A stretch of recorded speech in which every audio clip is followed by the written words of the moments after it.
Right, here we go, Friday the 7th of January 2022. The new heater has arrived.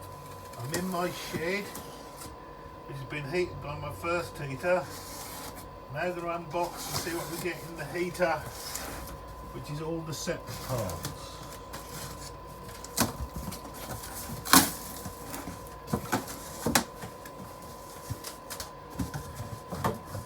First thing you get is a substantial fuel tank.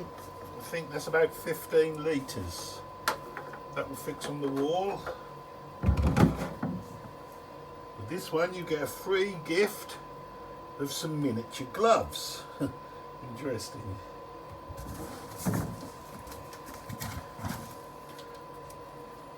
There's ever some instructions which will probably be poor. A plate for fixing the heater 2.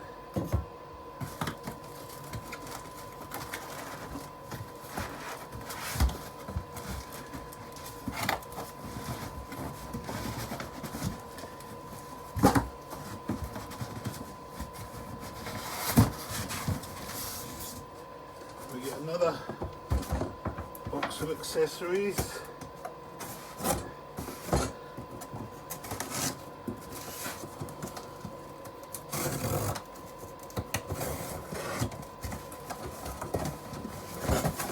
All for 89 quid, remember.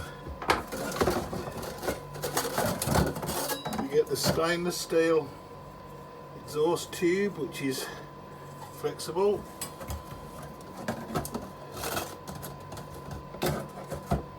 Fuel pickup for the fuel tank. 75mm die flexible duct. 2 lengths of that. Smaller diameter flexible duct, that's for the air, combustion air in. A little exhaust,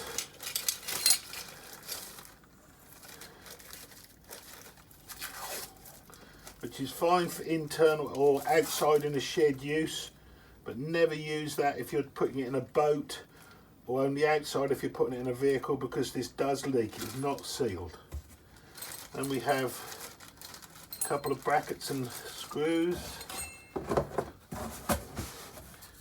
2 air ducts,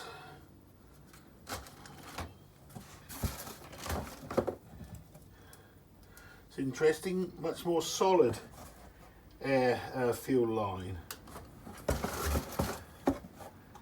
a T-piece, the wiring loom,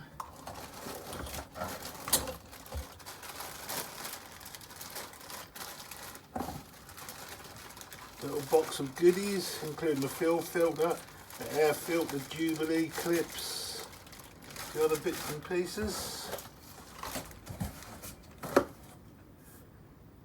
some thick fuel line.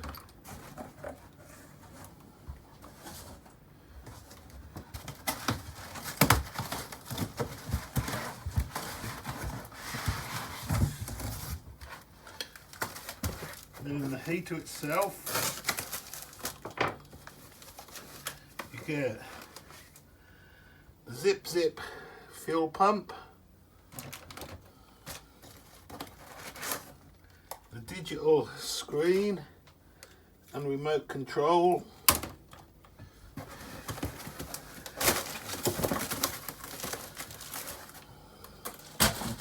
and then of course the heater itself, all nicely bubble wrapped.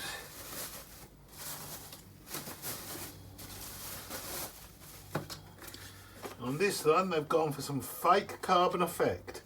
So there's where the hot air come out, and there's where the cool air goes in, the exhaust port, the fuel line and the combustion air in. That concludes the unboxing video. Here we are with it completely unboxed now.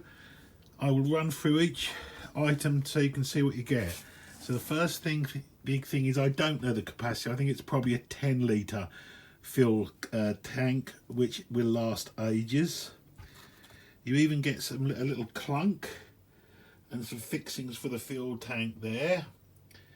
You get the LCD remote control, which separately you can fix to the wall or something and then pop that out if you want.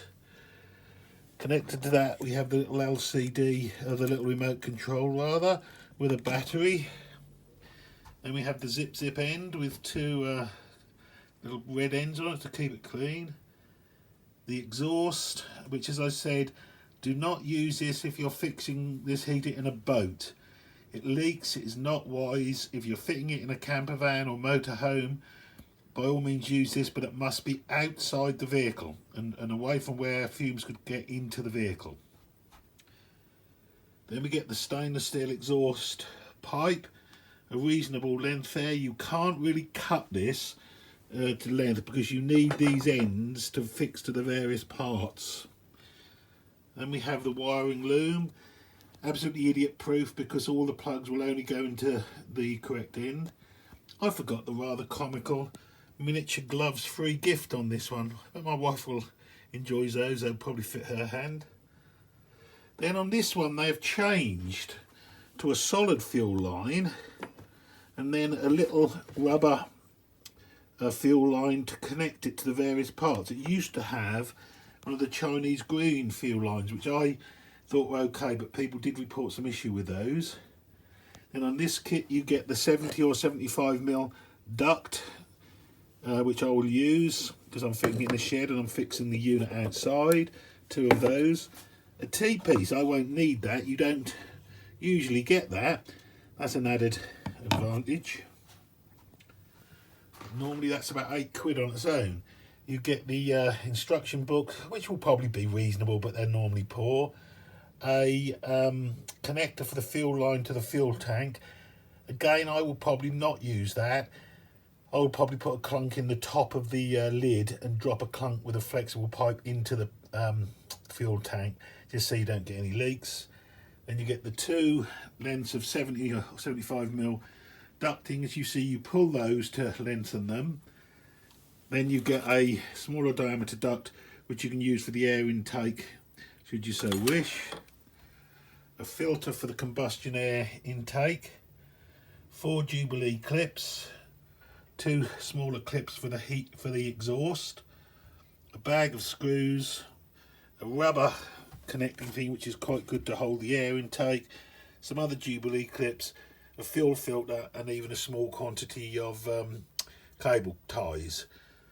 Bear in mind the Jubilee clips aren't very good. They will do the job, but if you're going to do a serious installation on a boat or somewhere else where it's important, I would replace those with better stainless Jubilee clips.